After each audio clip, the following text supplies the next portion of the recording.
Bu oddiygina tuproq, lekin -50 daraja sovuqda u haqiqiy metallga aylanadi. Va endi insonni so'nggi manziliga kuzatib qo'yish kabi odatiy ritual bu ekstremal vazifa.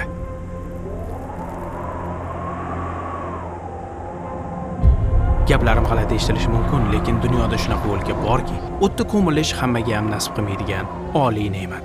Nasib qilganligi bo'lsa, dunyodagi eng qiyin kasb vakillari, Sibir go'rkovlari yordam berishadi. Menimcha bu kasblarni shunchaki qiyin deyishi o'zi ham yetmaydi. Shu darajada dahshatli ular. Lekin ular qanchalik qiyinligini tushunishlik uchun kontekst kerak. Qishda bu o'lkadagi havo harorati -50 va hatto -60 darajaga tushadi. Bunaqa ekstremal haroratda qaynab turgan suv 1 soniyada muz kristallariga, 5 daqiqa ochiq havoda qolgan banan bo'lsa, toshga aylanadi. Avtomobillar qish davomida umuman o'chirilmaydi. Yer ostida bo'lsa, abadiy muzliklar hukmron. Shu sababli shahardagi birorta uyi yerto'lasi yo'q. Hamma uylar beton qoziqli ustunlarga qurilgan. Chunki bu o'lkada loqal 1 metr yerni qazib chiqarish temirni tish bilan sindirishga teng. Yer ostida abadiy muzli bo'lgandan keyin uni qazish juda ham qiyin, mashaqqatli masalaga aylanadi. Va sizlarga ko'rsatmoqchi bo'lgan ikkinchi dunyodagi eng qiyin kasbimiz aynan shu bilan bog'liq.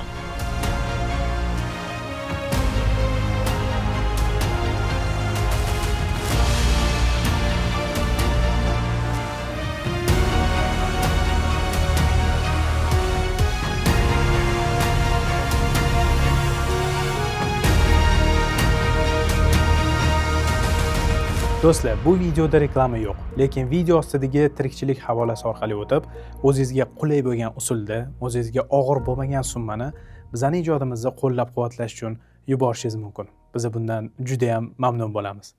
Katta rahmat, yoqimli tomosha. Qabr 3 kun qaziladi. Masalan, bugun buyurtma oldik, bugun erta va indin qaziladi. 4-kuni esa ko'mamiz. Bu 30 yoshli Vadim Tolstoyxov, Yoqutistondagi eng yosh go'rkov. Birinchi kuniyoq buyurtma tushishi bilan qabr konturini odbойник bilan urib chiqamiz. Keyin tuproq holatiga qaraymiz. Agar yana kavlashga imkon bersa, o'yib kavlaymiz. Tuproq chatoq chiqib, yer loyli bo'lsa, go'rkovlar tili bilan aytganda sneakers bo'lsa, Sneakers? ha, ba'zida yer qavat-qavat dog'li va qattiq chiqadi, xuddi sneakersga o'xshab. Shu sababli biz uni shunday ataymiz. Ishonasizmi? Yer sneakers bo'lib chiqqan paytlarda biz hatto yotib qolib ishlashga majbur Yotib bo'lamiz. qolib, qayerda? Mashinada. Endi tasavvur qiling. Uxlash uchun 100 kilometrlab yurib, shaharga qaytmaysiz-ku, to'g'rimi? Yer yuzini boshqa nuqtalarda qabr qazish 2 soatligina mehnat, lekin shafqatsiz Sibirda emas. Bu sovuq o'lkada har 1 santimetrni qazish abadiy muzlik bilan kurash degani. Avvaliga qabrning kontur chiziqlari belgilanadi. Keyin yog'och o'tin yoki ko'mir yordamida yer yaxshilab 3-4 soat davomida qizdiriladi. Chunki qizdirmasdan turib yerni kovlash imkonsiz masala. Qizigan yer maxsus moslama, pnevmatik bolg'a yordamida o'yish boshlanadi. Bu qurilma xuddi perforator kabi ishlaydi. O'yilgan yer bo'laklari belkurak yordamida chiqariladi. Xuddi shu jarayon kerakli chuqurlik hosil bo'lguncha davom ettiriladi. Yoqutistonda bu 1,5-2 metrgacha. Har doim ham 2 metr qazishga kuchimiz yetmaydi. Gohida ulgurmaganimizdan 1,5 metr qazishga ham majbur bo'lamiz. O'sha aytganimdek, bu asosan tuproqqa bog'liq. Texnikalar ham qishning kunida muzlashi bor, sinishi bor.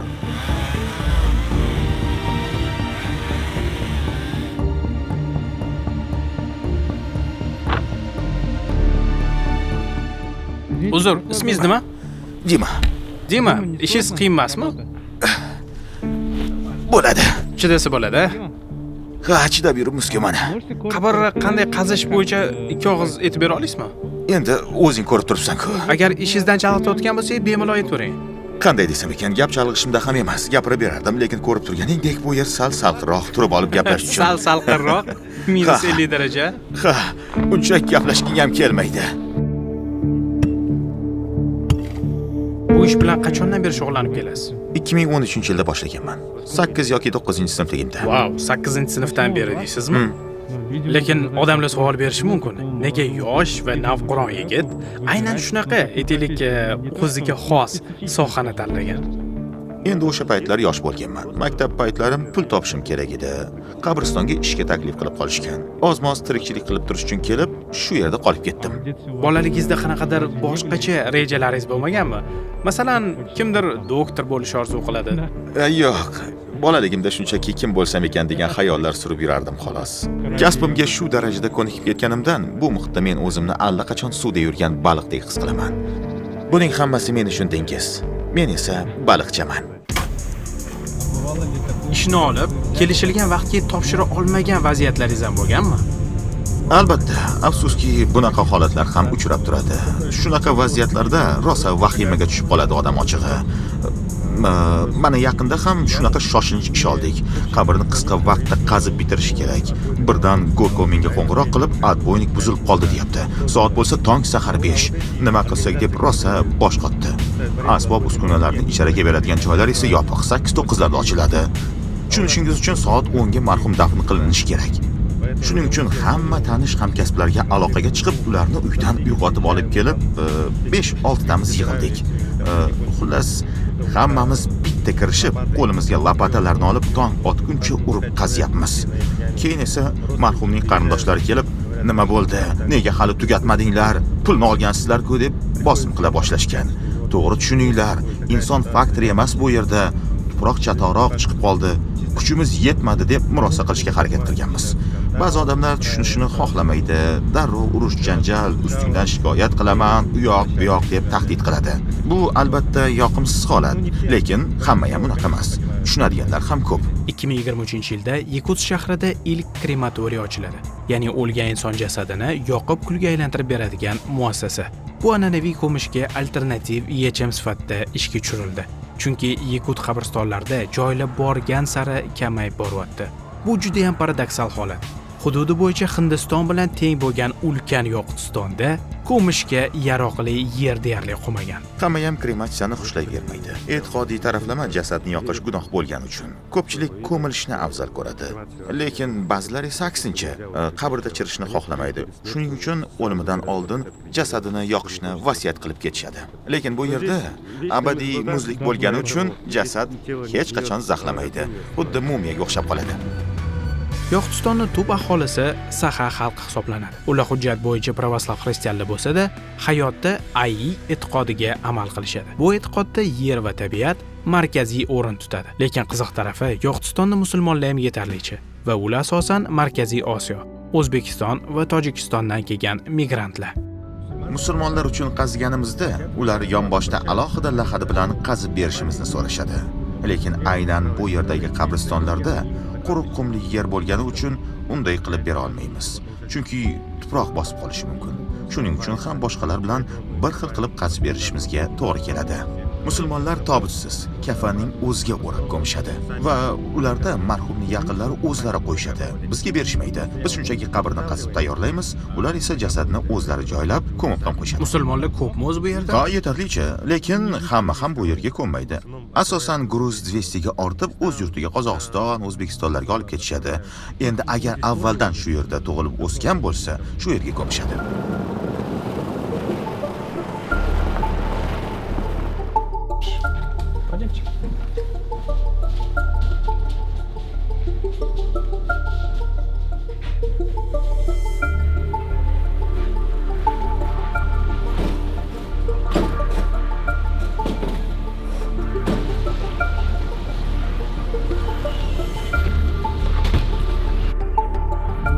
Hozir ketayotgan joyimizda 3 ta qabr qazishimiz kerak. 3 ta har xil qishloqda. Uchalasining orasidagi masofa taxminan 50-100 kilometr. Bittasidan boshqasiga 2 soatlarda yetib olish mumkin. Shahardan bu yergacha bo'lsa 4 soatda keldik. Shu 3 tasini 3 kun ichida qazib bitkazish kerak.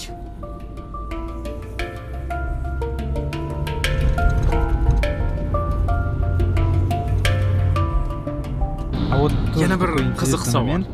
Qishloqda qabr qazayotganinglarda qayerga hojatga chiqasizlar? Shundoqqina ko'chada. Ko'chada? Ha, shunchaki nariga yuborib kelamiz. Lekin ko'cha sovuq. -40, tezroq ishni bajarish kerak. Ya'ni ish tezroq bajarish yagona lifehack. Taxminan 4 soatdan beri yo'ldamiz. Bitta kichkinagina qishloqchaga ketyapmiz. Chunki o'sha qishloqchadan qabr qazishga zakaz tushgan. Men zakaz albatta g'alati eshitilishi mumkin. lekin bu yerda uni aynan shunaqa deb atashadi. Yo'llar shunchaki dahshat.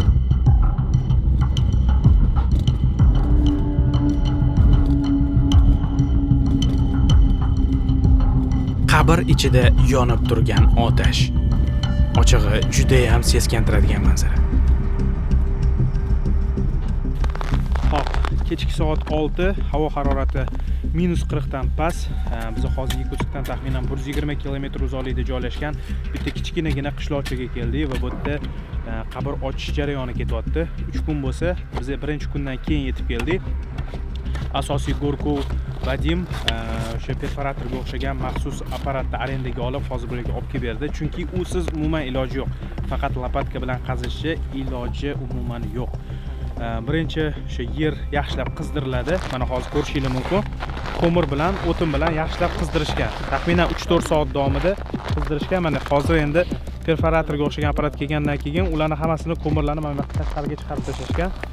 Va hozir endi o'sha maxsus apparatda отбойный молоток deyshadi uni. Shu maxsus apparatda hozir yanada chuqur qilib qazishga harakat qilishadi. 1 metrdan sal ko'proq qazishgan.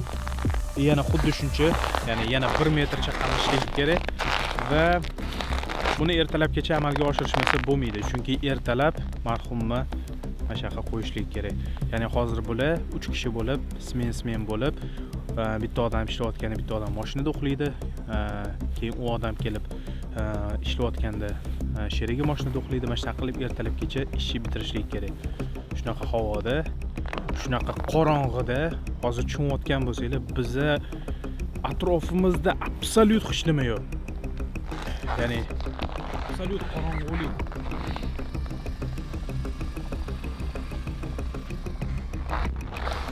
Atrofimizda faqat qor, daraxtlar, yulduzlar va juda ham sovuq havo.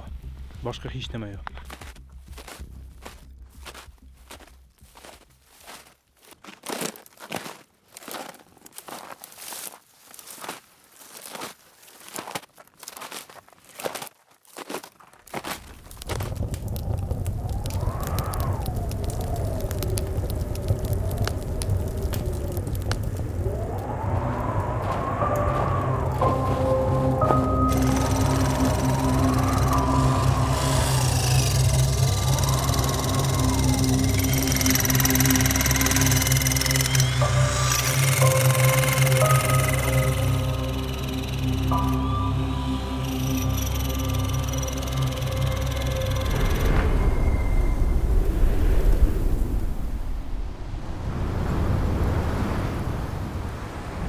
To'g'ri, hozir savolim g'alati tuyulishi mumkin, lekin qachondir o'z yaqinlaringiz, bilmadim, qarindoshlaringiz uchun qabr qazishga to'g'ri kelganmi? Ha, albatta. O'z otamni ko'rganman. Vadim 18 yoshga to'lganida otasi og'ir xastalikka chalinib, to'shakka mixlanib qoladi. Afsuski, bu sinovga onasi dosh bera olmasdan ularni tashlab ketishga qaror qiladi. Otasinikiga o'zing qarab parvarish qilaver. Meni bo'lsa bezovta qilma deganlar. Lekin nima bo'lgan taqdirda ham onamdan xafa emasman. 7 yil davomida qahramonimiz otasini yolg'iz parvarish qiladi. Daromad manbai bo'lsa, faqatgina otasiga birinchi toifa nogironlik uchun beriladigan 32 ming rubl xolos. Bizda ipoteka ham bo'lgan. Uni to'lash kerak edi. 15 ming ipotekaga 5 ming kvartira arendasi, dori-darmon va hokazo chiqimlar bilan umumiy 32 mingdan 7 ming o'zimizga yashash va yeb ichishga qolardi. Ikkalangiz uchun 7 ming rubl yetarmidi? Ha, agar xohlasangiz ilojini qilsa bo'lar ekan. Tuxum, dashirak, makaronlar degandek. Ha, men sizni kasbingizni dunyodagi eng qiyin kasb deb yurardim. Lekin unda o'ylab qarasa, sizni taqdiringiz ham oson emas ekan. Shunday desa ham bo'ladi.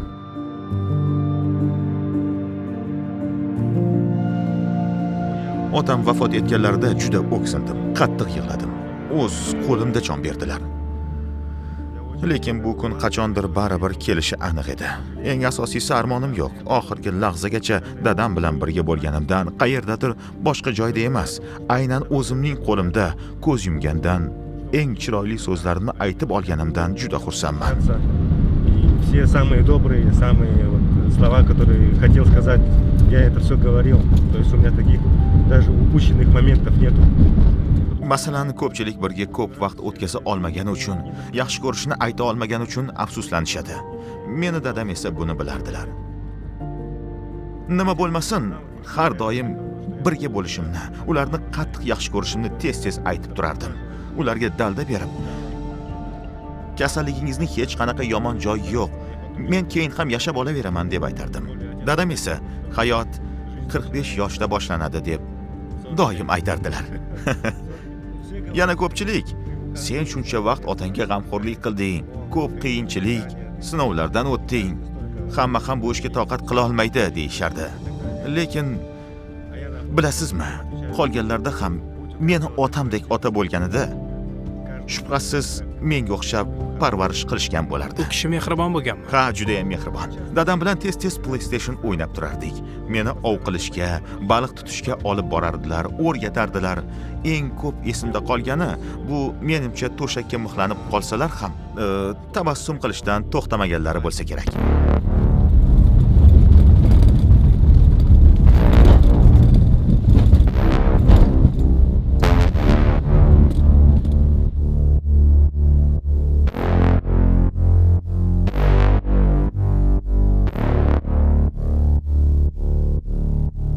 Go'daklarni ko'mish eng mashaqqatlisi. Sizga aytsam, yosh ota-onalar aloqaga chiqib, farzandimiz qazo qildi, qabr qazib bera olasizlarmi deb so'rashadi.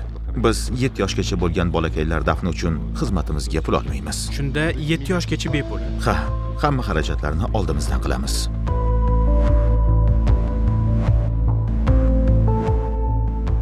Bitta qabrdan 2 kishi uchun sof foyda 15 ming rubl bo'ladi. Taxminan shunaqa. Yana xarajatlar kam ko'pligiga ham bog'liq. Benzin, yeb-ichish, asbob-uskunalar va hokazo. Hozir ko'mir ham sotib olyapmiz.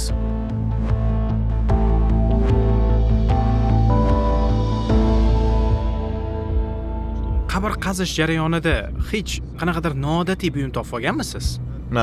Ha, bir marta biz mamont tishini topib olganmiz. Taxminan shunchalik, bilmasam, bir 70 santimetrlar chiqsa kerak. Wow. Topib olganimizda ko'zimiz quvonib olib borib topshirsak, 1-2 so'm ishlab olamiz deb xursand bo'lgandik. Keyin tekshirsak, o'zi unchalik qimmat narsa emas ekan. Mamont tishi arzon turar ekanmi? Ha, u yana navlarga bo'linar ekan. Biz topib olgan 4-mi, 5-navli ekan. Zo'r holatda emasdi-da. Keyin borib ko'rsatdik. Tekshirib 5 yoki 6 ming rubl bo'ladi deyshti.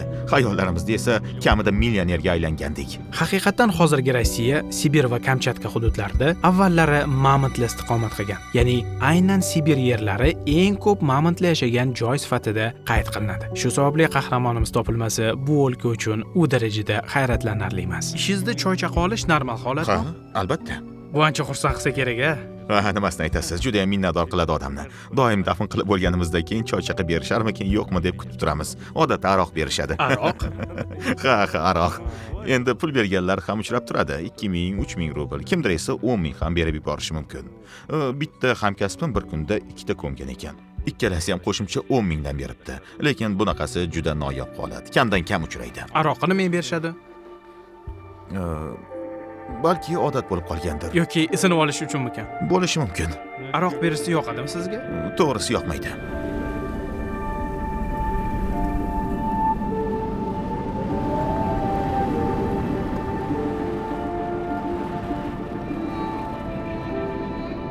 Menga tinmay aytishadi.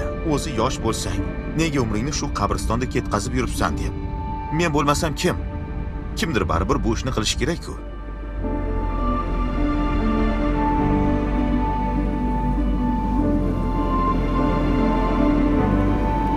Bilasizlarmi? O'tga kelishdan oldin borsam hammadan birma-bir nimaga bu yerda qalay yashayapsizlar, tezroq ko'chib ketmaysizlarmi deb so'ramoqchi edim. Lekin mana keldim, ko'rdim. Turli xil insonlar bilan suhbatlashdim. Va shu narsani tushunib yetdimki, meni savolim juda ham sodda va ahmoqona ekan. Bu xuddi Toshkentga borib, nimaga hali ham bunaqa iflos havoda yashayapsizlar, tezroq ko'chib ketmaysizlarmi deyish bilan bir xil. To'g'ri, bu savolda ozgina bo'lsa ham jon bor. Lekin bu savolga javob shunchaki hamma narsani yig'ishtirib, chemadanga ortib ketib yorishda emas. Chunki vatan nima degani o'zi? Vatan bu qulayliklar, ob-havo yoki termometrdagi sonlar emas. Vatan bu siz katta bo'lgan ko'chalar, sizga qadrdon bo'lgan insonlar va unutilmas xotiralar. Bu yerdagi insonlar uchun ham xuddi shunaqa. mana shu atrof muhit, ekstremal sovuqlar ular uchun norma. Va ular bu narsani yaxshi ko'radi. Va bugun ko'rsatuvimiz qahramonlari menimcha bu narsani isbotlab berishdi. Yoqutiston bu insonlar yashaydigan joy emas. Bu insonlarning ichida yashaydigan joy. Umid qilamanki, bu videoni siz issiq joyda o'tirib ko'rdingiz. Agar loyihamizni qo'llab-quvvatlamoqchi bo'lsangiz, video ostida barcha havolalar bor. Rahmat.